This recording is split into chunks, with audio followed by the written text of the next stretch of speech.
Welcome to our channel. If you want to remove corporate VPN from Android device, follow these step-by-step instructions to ensure the process is completed successfully. Step 1. Open your device and navigate to the relevant app or settings menu. Make sure you have a stable internet connection before proceeding. Step 2. Locate the specific section or feature you need to access. This might be in the settings menu, account options, or within the main interface of the application. Step 3. Look for the option related to your task. It may be labeled with clear text or represented by an icon. Tap or click on it to proceed to the next screen. Step 4. Review any information or warnings displayed on the screen. Make sure you understand what will happen when you complete this action. Step 5.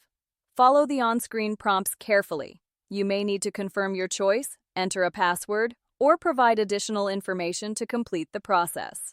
Step 6. Once you've confirmed all the required steps, the action will be processed.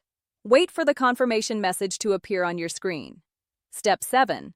Verify that the changes have been successfully applied by checking the relevant section again. This ensures everything has been completed as intended. Step 8. If you encounter any issues during the process, check the app's help section or support page for additional guidance and troubleshooting steps. Don't forget to like this video and subscribe to our channel.